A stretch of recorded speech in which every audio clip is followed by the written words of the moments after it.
پھر اس کی جب پہلی عید آئی، اس کے مارچ میں بعد فوراً عید روزے آ گئے تھے نا، عید آئی تو وہ میں نے جاگتی آنکھوں سے اس کو دیکھا کہ وہ آیا ہے۔ میں اٹھ کے بیٹھی ہوں کیونکہ صبح بچوں نے عید کی نماز پڑھنے جانا تھا تو میں اٹھ جاتی تھی پہلے ہی، اس دن بھی اسی طرح ہی میں اٹھ کے بیٹھی ہوں تو سین میں کھڑا ہے، میں اس کو بیڈ پہ بیٹھ کے دیکھتی ہوں، مقدس تم پہلے ہی تیار ہو کے آ گئے آج۔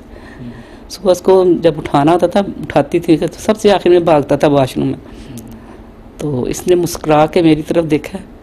تو پھر ایک دم غائب ہو گیا۔ تو میں اسی وقت میں نے کہا مقدس مل گیا آپ کا، مجھے مقدس مل گیا جاگتی آنکھوں سے، میں سوئی ہوئی نہیں تھی، خواب نہیں دیکھا بلکہ میں بیٹھ کے اس کو سامنے دیکھا کہ وہ آیا اور مل کے چلا گیا۔ یہ اس طرح کا بالکل جس طرح اللہ نے قرآن پاک میں کہا کہ شہید زندہ ہیں، وہ اللہ سے رزق کھاتے ہیں، تو آپ نے تو بالکل اللہ نے آپ کو سارا ان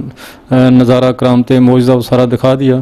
تو پھر اس کے بعد آپ کو کچھ اطمینان ہوا بیٹے کی اپنا منزل پر اگلی پر؟ مجھے اس کی شہادت پہ، اس کے شہید ہونے پہ اللہ تعالیٰ میں کہتی ہوں بہت خوش ہوں، بہت خوش ہوں، پر ایک جو کمی ہے وہ تو نہیں پوری ہو سکتی نا کہ وہ گھر سے گیا ہے۔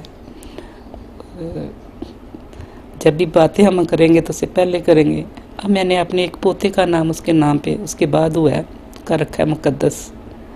وہ آ کے کہتا ہے نا جب ہاں مقدس آپ کا نام کیا ہے آغا مقدس، تو مجھے ایک دم وہی فیل ہوتا ہے کہ مقدس وہ اسی طرح اس طرح دبلا پتلا سا ہے، اسی طرح لگتا ہے۔ ابھی آیا تھا تھوڑی دیر پہلے، تو مجھے ایسے لگتا ہے کہ وہی پھر رہا ہے۔ وہ بہت ویک تھا، ذرا نارمل اسی طرح، تو کوئی ہیلدی بچہ نہیں تھا، لمبا دبلا پتلا سا۔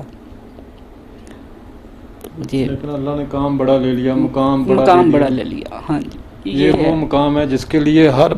مسلمان مومن کی خواہش ہوتی ہے کہ اللہ مجھے شہادت کا مقام عطا کرے، لیکن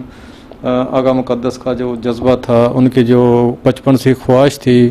اسکول دور سے بچوں اپنے دوستوں کو اتنے یقین سے کہتے تھے کہ میں نے شہید ہو جانا ہے، دعا کیا کروں،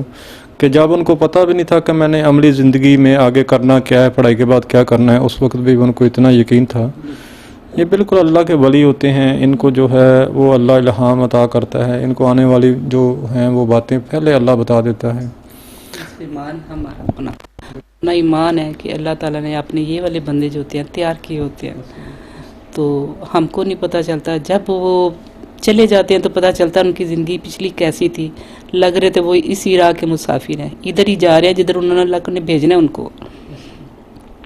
ویسے تو ہر ایک کے اللہ تعالیٰ نے لکھا ہوا ہے کہ کس نے کس طرح جانا ہے کس طرح نہیں، تو پر ان کا تو اللہ تعالیٰ کا لاکھ لاکھ شکر ادا کرتی ہوں کہ اللہ تعالیٰ نے مجھے ایک شہید کی والدہ کا دیا۔ جو کمی ہے اس کی وہ تو میں کبھی بھی نہیں پوری ہو سکتی، تو وہ وہی تھا، وہ مقدس تھا، وہ مقدس ہی تھا۔ ماشاءاللہ اللہ کا شکر ہے کہ اس نے ایسے بچے سے مجھے نوازا کہ مجھے اپنے آپ پر فخر ہوتا ہے۔ وہ اتنا بہادر تھا، اس کی جس دن اس کی شہادت ہوئی ہے اس کے دوسرے وہاں سے پتہ چلتا ہے سی او وغیرہ سے کہ مقدس جو تھا وہ کرال کر کے باہر آ سکتا تھا۔ اس کے سامنے صرف ایک چھوٹا سا ٹیلا تھا جہاں پہ وہ لیٹ کے اپنے دشمنوں کے سامنے کو فائرنگ کر رہا تھا، ان کو روکا ہوا تھا۔ ان کی صوبے دار رات کی جو ان کے ساتھ وہ تھے ساتھی،